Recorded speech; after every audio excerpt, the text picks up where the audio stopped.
नमस्कार दोस्तों, इस वीडियो में आप बीपीएससी टीआरई 1 जो कि बिहार में प्राथमिक स्तर की शिक्षक भर्ती के लिए दो शिफ्ट में सेकंड शिफ्ट जो कि महिलाओं के लिए आयोजित की गई थी, उस शिफ्ट के प्राइमरी स्तर के पेपर के मेन पेपर के रीजनिंग पार्ट का कंप्लीट पेपर सॉल्यूशन देखने जा रहे हैं।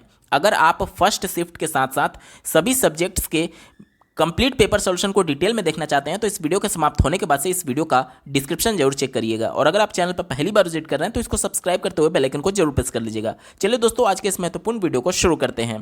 पहला प्रश्न रीजनिंग का आप अपने स्क्रीन पर देख पा रहे, दिया गया है यदि एक शब्द हाइट को इस प्रकार से कोडित किया जाता है और लूज को इस प्रकार से कोडित किया जाता है तो उसी कोड में मोबाइल का कोड क्या होगा। ध्यान से समझिए, इस प्रकार के प्रश्न में जनरली हम लोग क्या करते हैं कि अल्फ़ाबेट को इस नंबर से कंपेयर करते हैं और जो लिखा गया रहता है उसी को कंपेयर करके हम लोग लिख देते हैं। लेकिन यहाँ पर आप ये विधि अप्लाई नहीं कर पाएंगे। क्यों नहीं कर पाएंगे?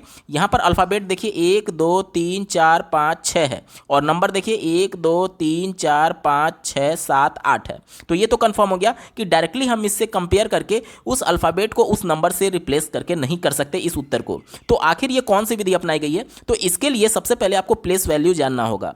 ABCDEFGHIJKLMNOPQRSTUVWXY and Z. ये हुआ प्लेस वैल्यू। क्या होता है? 1 बी का 2 3 4 5 6 7 8 9 10 11 12 13 14 15 16 17 18 19 20 21 22 23 24 25 और 26। ठीक है, यहाँ तक क्लियर हो गया।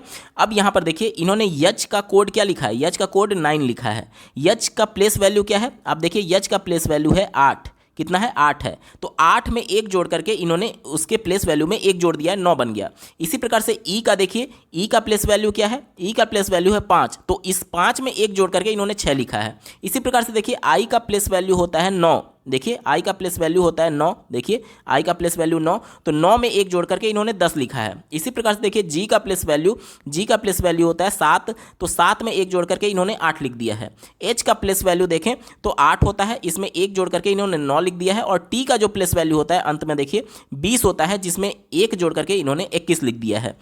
अब इसी प्रकार से आप देखेंगे लूज को देखिए, एल को देखिए तो एल का प्लेस वैल्यू क्या होता है? 12 होता है। तो 12 में 1 जोड़ करके इन्होंने 13 लिख दिया। ओ का प्लेस वैल्यू अगर आप देखेंगे तो 15 होता है। तो देखिए 15 में 1 जोड़ करके इन्होंने 16 लिख दिया। अगला भी ओ है तो 15 में 1 जोड़ करके 16 लिख दिया। एस का प्लेस वैल्यू अगर आप देखेंगे, देखिए यहाँ पर एस है, एस का प्लेस वैल्यू 19 होता है। 19 में 1 जोड़ करके इन्होंने 20 लिख दिया। और ई का प्लेस वैल्यू 5 होता है, उसमें 1 जोड़ करके इन्होंने 6 लिख दिया। अब हमें मोबाइल का लिखना है तो पहले एम आ रहा है, तो एम का प्लेस वैल्यू क्या है? 13 है। तो 13 में 1 जोड़ देंगे तो 14 हो जाएगा। ओ का प्लेस वैल्यू देखिए 15 होता है, तो उसमें 1 जोड़ देंगे तो 16 हो जाएगा। उसके बाद से बी का प्लेस वैल्यू देखेंगे तो 2 होता है, उसमें 1 जोड़ देंगे तो 3 हो जाएगा।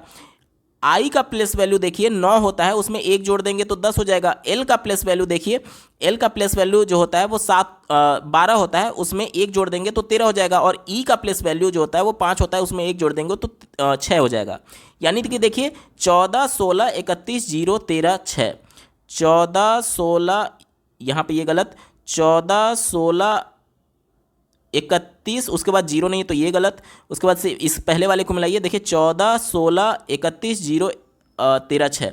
ऑप्शन नंबर 1 इसका बिल्कुल अप्रोप्रिएट हो जाएगा। मैं एक बार क्लियर करके दिखा देता हूँ। देखिए 14 16 31 0 13 6, ऑप्शन नंबर 1 सटीक उत्तर होगा।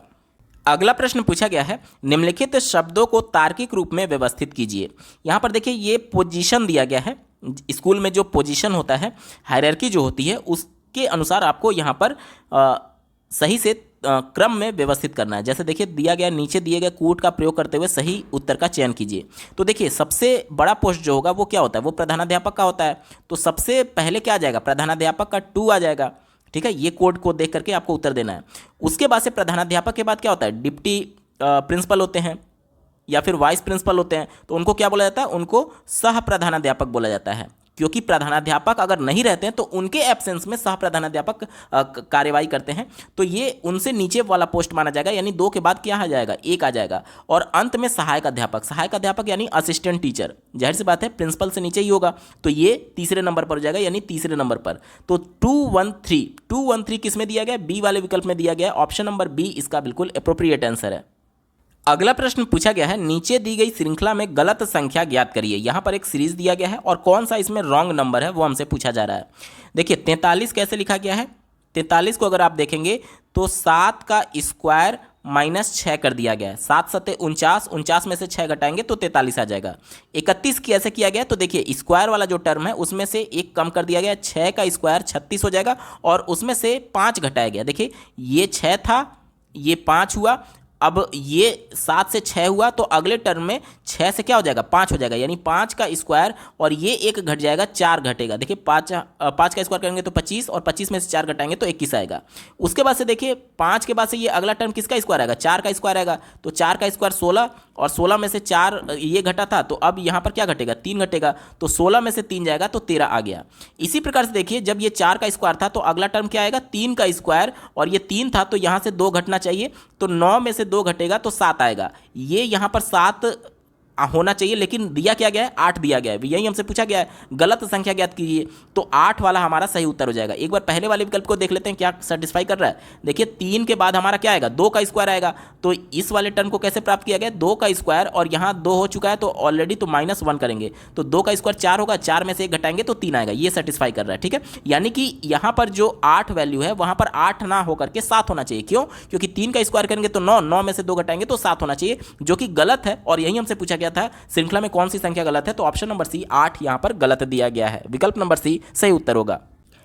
अगला प्रश्न पूछा गया है, नीचे दी गई तालिका से गलत संख्या ज्ञात करिए। यहां पर देखिए इन्होंने क्या किया है, यहां पर ध्यान से देखिएगा, 2 गुणे 3 6 हो गया, 6 त्रिक 18 हो गया, 18 त्रिक 54 हो गया, 4 तिहाई 12, 12 तिहाई 36 और 36 तिहाई देखिए 9 त्रिक 30 गुणे 3 करेंगे तो 90 हो जाएगा, और 6 त्रिक 18, 90 प्लस 18 108, यानी 36 गुणे 3 108 सही दिया गया। उसके बाद से देखिए 1 गुणे 3 3 हो जाएगा, 3 त्रिक का 9 हो जाएगा, 9 त्रिक 27, ये भी सही हो रहा है। 5 तिहाई 15, 15 तिहाई 45 और 45 तिहाई जब करेंगे तो 5 तिहाई 15, 5 हाथ में 1, 12 और 1 13, 135 होना चाहिए, जबकि यहाँ पर दिया कितना गया, 100 दिया गया है, तो यही यहाँ पर गलत संख्या है। गलत संख्या ये हमसे पूछा गया था, तो ऑप्शन नंबर सी 100 इसका बिल्कुल एप्रोप्रिएट आंसर हो जाएगा। 100 की जगह पर क्या होना चाहिए था, 135 होना चाहिए था। ऑप्शन नंबर सी सटीक उत्तर है। अगला प्रश्न पूछा गया है, मदन के भाई के अंकल, ध्यान से समझिएगा, मदन के भाई के अंकल, मान लीजिए ये मदन है, तो इसका भाई कैसे बनेगा, जब इनके पिता कॉमन रहेंगे तभी तो भाई बनेगा। तो ये मान लीजिए इनका भाई है, और भाई के लिए मैं मेल के लिए प्लस यूज कर रहा हूँ, ठीक है। कह रहा है कि मदन के भाई के अंकल, तो ये मदन हो गया और इनका भाई ये हो गया, और इनका अंकल कैसे बनेगा, ये इनके पिता हो जाएंगे, और पिता का भाई, ध्यान से देखिए, जैसे आपके पिता के भाई जो होते हैं वो आपके अंकल लगते हैं, ध्यान से समझिए, आपके पिता के जो भाई होते हैं वो आपके अंकल लगते हैं। तो मदन क्या बोला जा रहा है, मदन के भाई, ये मदन है, ये इसका भाई है, के अंकल, ये इनके अंकल हो गए, ठीक है। करण के पिता के भाई हैं, क्या बोला जा रहा है, करण के पिता। अब या करण अगर मान लीजिए इसको मान लेते हैं तो इनके पिता ये हो गए और इनके भाई ये हो गए, करण के पिता ये हो गए और इनके भाई ये हो गए, तो पूरी तरीके से सेटिस्फाई कर रहा है। फिर से एक बार देखिए क्या कहा जा रहा है, मदन के भाई के अंकल, ये मदन है और ये इनका भाई है, ये मदन है, ये इनका भाई है। कहा जा रहा है करण के पिता के भाई हैं। अब मान लीजिए करण इसको मान लेते हैं तो इनका पिता ये हो जाएगा और इनका भाई ये हो जाएगा, जो कि इनका अंकल था, ठीक है। यहाँ तक क्लियर हो गया। तो अब हमसे पूछा जा रहा है मदन और करण में क्या संबंध है, तो मदन और करण क्या हो रहे हैं, आपस में भाई ही तो हो रहे हैं। तो देखिए ऑप्शन नंबर बी, मदन और करण का भाई है, मदन करण का भाई है। ऑप्शन नंबर बी यहाँ पर बिल्कुल एप्रोप्रिएट आंसर हो जाएगा। दोस्तों यहाँ पर मैं बिल्कुल क्लियर करना चाहूँगा कि जो भी आंसर मेरे द्वारा बताया जा रहा है वो ऑफिशियल आंसर की से पूरी तरीके से सेटिस्फाई हैं, तो आप आंख बंद करके इस वीडियो पर भरोसा कर सकते हैं। अगला प्रश्न पूछा गया है, निम्नलिखित श्रृंखला में से लुप्त अक्षर ज्ञात कीजिए। यहाँ पर देखिए YTO दिया गया है, तो अगर इसका प्लेस वैल्यू मैं लिखूँ तो यहाँ पर Y का प्लेस वैल्यू होता है 25, T का प्लेस वैल्यू होता है 20, O का प्लेस वैल्यू होता है 15, यानी कि देखिए पहले 25 में से 5 घटा करके 20 हुआ, 20 में से 5 घटा करके 15 हुआ, 15 में से 5 घटाएंगे तो 10 बचेगा, और 10 में से 5 घटाएंगे तो 5 बचेगा। यानी कि अंतिम वाला जो टर्म आएगा उसका प्लेस वैल्यू क्या होना चाहिए, 5 होना चाहिए। तो कौन सा ऐसा अल्फाबेट है जिसका प्लेस वैल्यू 5 होता है? आप कहेंगे ई का प्लेस वैल्यू 5 होता है। तो देखिए एक ई यहाँ पर दिया गया है, बाकी इसमें ई नहीं दिया गया, इसमें ई नहीं दिया गया, तो ये तो ऐसे ही गलत हो गया। अब देखिए 10 का प्लेस वैल्यू अगर हम लोग निकाले तो 10 का प्लेस वैल्यू क्या होता है? 10 का प्लेस वैल्यू होता है जे, जो कि यहाँ पर दिया गया है। ऑप्शन नंबर 1 यहाँ पर बिल्कुल एप्रोप्रिएट आंसर हो जाएगा। उम्मीद करता हूँ आपको समझ में आया होगा। अगला प्रश्न पूछा गया है, नीचे दी गई आकृति में कितने त्रिकोण हैं, यानी कितने त्रिभुज बन रहे हैं, ये हमसे पूछा जा रहा है। सबसे पहले यहाँ पर देखिए इस आकृति में एक त्रिभुज ये बन गया, इसी प्रकार से दूसरा त्रिभुज ये बनेगा, तीसरा त्रिभुज ये बनेगा और चौथा त्रिभुज ये बनेगा। तो 1 2 3 4, 4 त्रिभुज तो ये हो गए। उसके बाद से ध्यान से देखिएगा, ये हो गया आपका पांचवा त्रिभुज, ठीक है, और इसी प्रकार से ये नीचे हो गया आपका छठा त्रिभुज, 6 त्रिभुज ये हो गए। उसके बाद से फिर से ध्यान से देखिएगा, 6 हुआ था, ये हो गया आपका 7वां त्रिभुज और ये हो गया आपका 8वां त्रिभुज, 8 त्रिभुज हो गए। उसके बाद से देखिएगा, ये हो गया आपका 9वां त्रिभुज और ये हो गया आपका 10वां त्रिभुज, 10 त्रिभुज हो गए। उसके बाद से देखिएगा, ये पूरा बड़ा वाला त्रिभुज 10 के बाद कितना हो गया, 11 हो गया, और 11 के बाद देखिएगा ये वाला त्रिभुज, ये 11 के बाद ये कौन सा त्रिभुज है, 12वां, और ये वाला देखिएगा ये वाला त्रिभुज ये हो गया आपका 13वां। तो टोटल त्रिभुजों की संख्या कितनी हो जाएगी? ऑप्शन नंबर ए में दिया गया 13, इसका बिल्कुल एप्रोप्रिएट आंसर है। अगला प्रश्न पूछा गया है, आशा 3 किलोमीटर दक्षिण की ओर चलती है। सबसे पहले मैं यहाँ पर डायरेक्शन बना देता हूँ ताकि चीज़ें आपके लिए थोड़ी सी आसान हो जाए। इधर देखिए ये ईस्ट होता है, ये वेस्ट होता है, ऊपर नॉर्थ होता है और नीचे साउथ होता है। तो इस पॉइंट से मैं चलना शुरू करता हूँ आशा की तरह। क्या बोला जा रहा है कि आशा 3 किलोमीटर दक्षिण, तो दक्षिण नीचे है, तो मान लीजिए ये 3 किलोमीटर हो गया, दक्षिण की ओर चलती है और फिर दाएँ मुड़ करके 2 किलोमीटर चलती है। अब नीचे से दाएँ देखेंगे आप तो इस डायरेक्शन में होगा। इधर कितना चल रही है, 2 किलोमीटर इधर चल रही है। वह फिर से दाएँ मुड़कर 3 किलोमीटर चलती है। दाएं देखेंगे यहाँ से तो किधर हो जाएगा, ऊपर की तरफ, तो यहाँ से 3 किलोमीटर चलती है और अपने बाएं मुड़ती है और सीधा चलना शुरू करती है। अब यहाँ से बाएं देखेंगे तो इधर हो जाएगा, इधर हो जाएगा। तो हमसे कहा जा रहा है कि अब वह किस दिशा में चल रही है। तो इस पॉइंट के रेफरेंस में हमसे पूछा जा रहा है। तो देखिए इस पॉइंट के रेफरेंस में ये 3 है तो ये भी 3 है, यानी ये इस एकदम इसके सीधी रेखा में होगी, यानी इसके सीधी रेखा में, इस पॉइंट के रेफरेंस में। और इस रेखा को क्या बोलेंगे, इधर वाले डायरेक्शन को क्या बोलेंगे, पश्चिमी तो होता है, देखिए वेस्ट है। तो हमारा उत्तर क्या हो जाएगा, ऑप्शन नंबर बी पश्चिम, इसका बिल्कुल एप्रोप्रिएट आंसर हो जाएगा। अगला प्रश्न पूछा गया है, नीचे दी गई श्रृंखला में गलत संख्या ज्ञात करिए। यहाँ पर देखिए इस सीरीज में कौन सी संख्या गलत है वो हमसे पूछी जा रही है। तो इसके लिए आप सारे पैटर्न को एक एक करके चेक करेंगे। यहाँ पर कोई भी पैटर्न फॉलो नहीं करेगा। यहाँ पर देखिए इन्होंने किया क्या है कि लास्ट के 2 टर्म को जोड़ करके इन्होंने तीसरा टर्म यानी अगला टर्म निकाला। जैसे देखिए 8 और 4 12 के 2 हाथ में 1 और 2 1 3 और 3 और 8 11, देखिए ये आ गया 111। अब इस वाले टर्म को इन्होंने प्राप्त करने के लिए लास्ट के 2 अंकों को जोड़ दिया है। तो देखिए 4 और 2 6 और 6 ये आ गया। उसके बाद से 8 और 11 19 आ गया, ठीक है, 196 हो गया। अब इस वाले टर्म को लाने के लिए इन्होंने इन दोनों को जोड़ा हुआ है। देखिए 2 और 6 मिलाकर के 8 और 1 और 9 मिलाकर के 10, हाथ में 1 1 1 2 3 2 हो गया और ये 3 हो गया, ठीक है, ये भी फुलफिल कर रहा है। अब इस वाले टर्म के लिए इन्होंने क्या किया है, इन दोनों को जोड़ा है। कैसे जोड़ा है, देखिए 6 8 14 के 4 हाथ में 1, अब 9 और 1 जो हासिल था वो मिलाकर के 10 हो गया, 10 का 0 हाथ में 1, 3 1 4 और एक हासिल वाला मिलाकर के 5 हो गया। यानी यहाँ तक तो ये पूरी तरीके से सेटिस्फाई कर रहा है। अब ये भी पूरी तरीके से सेटिस्फाई करना चाहिए, यानी इन दोनों लास्ट को मिलाकर के इसका योग आना चाहिए। चलिए देखते हैं क्या इसका योग आ रहा है। 8 और 4 12 का 2 हाथ में 1, हासिल 1 है, तो 0 0 और हासिल 1 वाला यहाँ पर 1 आना चाहिए था, ठीक है। उसके बाद से देखिए 3 और 5 8, तो यहाँ पर ये तो सही है, लेकिन यहाँ पर हासिल 1 आना चाहिए था, यानी इसका वैल्यू 812 होना चाहिए था, लेकिन दिया कितना है 872। तो यही गलत है और गलत संख्या ही हमसे पूछा गया था। तो 872 ऑप्शन नंबर सी इसका बिल्कुल एप्रोप्रिएट आंसर हो जाएगा। अगला प्रश्न पूछा गया है, किसी निश्चित कूट में 256 का अर्थ है यू आर गुड, 637 का अर्थ है वी आर बैड, 358 का अर्थ है गुड एंड बैड, और उसी कोड में हमसे पूछा जा रहा है एंड क्या दर्शाएगा। तो देखिए इस प्रकार के प्रश्नों को सॉल्व करने के लिए जो डिजिट दिया गया रहता है उसको दो संख्याओं से हम लोग तुलना करके कौन सा इसमें वर्ड कॉमन है उसको पहले हम लोग छांटते हैं। जैसे इन दोनों को मैं ले रहा हूँ, देखिए इसको और इसको, तो देखिए इसमें कॉमन क्या है, इसमें कॉमन है आपका 6 है, नंबर में 6 कॉमन है। तो यहाँ पर देखिए शब्द में क्या कॉमन है, वर्ड में क्या कॉमन है, तो देखिए यहाँ पर यू आर गुड और यहाँ पर वी आर बैड, दोनों में कॉमन क्या है, आर है, यानी 6 का कोड क्या हो जाएगा, 6 का कोड हो जाएगा आपका आर। इसी प्रकार से देखिए अब मैं 3, 5, 8 और पहले वाले को लेता हूँ, इसमें कॉमन क्या है, आप कहेंगे 5 है, देखिए इसमें 5 है। तो अब देखिए पहले और तीसरे में यानी इस वाले में और इस वाले में क्या कॉमन है, यहाँ हमारे पास बचा है यू और गुड बचा हुआ है, तो यहाँ पर देखिए इसमें गुड है और इसमें गुड है, यानी इन दोनों में कॉमन क्या हो रहा था, 5 हो रहा था, और 5 के लिए हमारा टर्म क्या आ जाएगा, गुड आ जाएगा।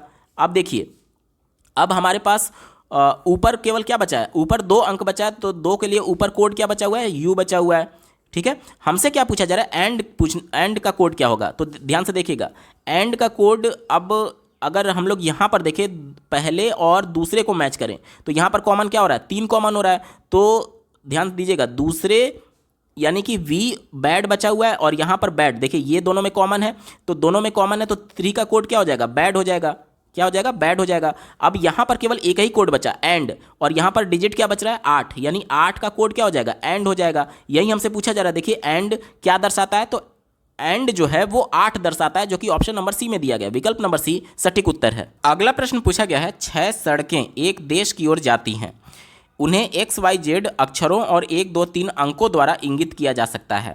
जब तूफान आता है तो Y अवरुद्ध हो जाता है। ध्यान से समझिएगा, यहाँ पर एक सड़क X है, एक Y है और Z है, और 1, 2 और 3 है। क्या कहा जा रहा है, जब तूफान आता है तो Y अवरुद्ध हो जाता है, ये रास्ता ब्लॉक हो गया, ये वाई वाला बोला जा रहा है। देखिए वाई वाला रास्ता क्या हो जाएगा, ब्लॉक हो जाएगा तूफान आने के कंडीशन में। जब बाढ़ आता है तो x 1 और 2 प्रभावित होता है, यानी बाढ़ के कंडीशन में x प्रभावित हो गया, 1 प्रभावित हो गया और 2 प्रभावित हो गया। यहाँ तक क्लियर।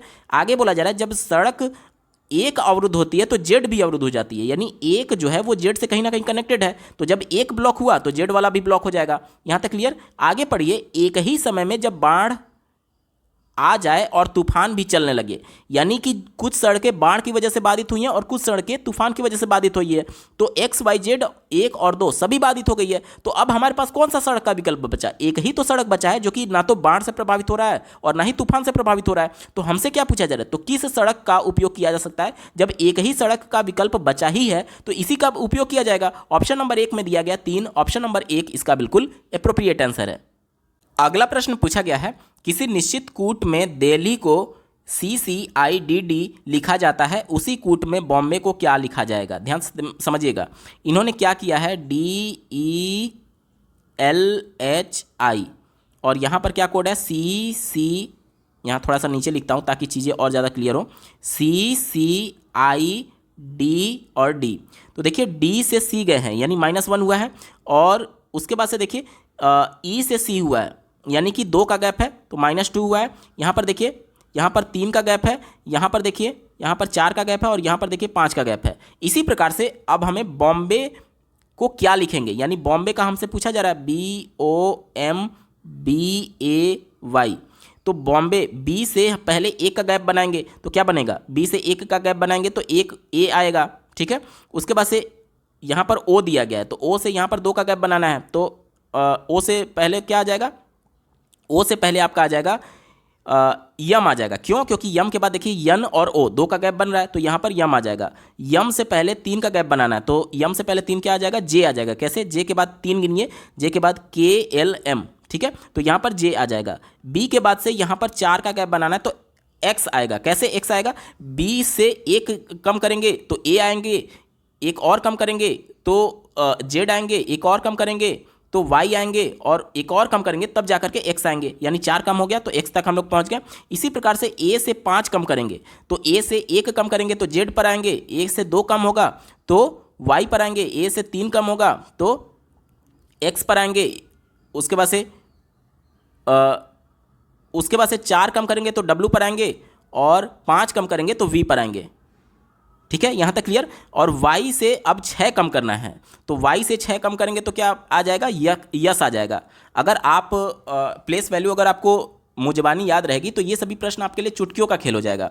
ये प्लेस वैल्यू की वजह से ही मैं इतनी जल्दी कर पा रहा हूँ। ये तो मैं आपको समझाने के लिए चीज़ें बता रहा हूँ कि इसे बैक कैसे जाना है। जैसे y से बैक 6 नंबर पर जाएंगे तो y के बाद क्या आएगा, y से पहले आपका x आएगा, उसके पहले आपका क्या आएगा, W आएगा, V आएगा। इस प्रकार से करते करते आप जाएंगे तो S आ जाएगा। या फिर आप ऐसे कर लीजिए, S प्लस 6 कर देंगे तो आपका Y आ जाएगा। कैसे, S के बाद 6 गिनिए तो STUVWXY, देखिए छठवें पर Y आ रहा है, यानी कि हमारा क्या कोड बनेगा, AMZXVS, AMJXVS। Option number C यहाँ पर बिल्कुल अप्रोप्रिएट आंसर हो जाएगा। दोस्तों ये पेपर पूरा सॉल्व हो चुका है। आपको ये वीडियो कैसा लगा कमेंट के माध्यम से जरूर बताइएगा, क्योंकि आपका एक कमेंट मुझे मोटिवेट करेगा ऐसे महत्वपूर्ण वीडियो लाने के संदर्भ में। अगर आप बिहार में बीपीएससी टीआरई 1 में प्राइमरी लेवल के लिए पहले और दूसरे शिफ्ट में जो अलग अलग सब्जेक्ट के पेपर हुए थे उन सबका कंप्लीट पेपर सॉल्यूशन डिटेल में देखना चाहते हैं तो इस वीडियो का डिस्क्रिप्शन जरूर चेक करिएगा। और अगर आप चैनल पर पहली बार विजिट कर रहे हैं तो इसको सब्सक्राइब करते हुए बेल आइकन को प्रेस कर दीजिएगा।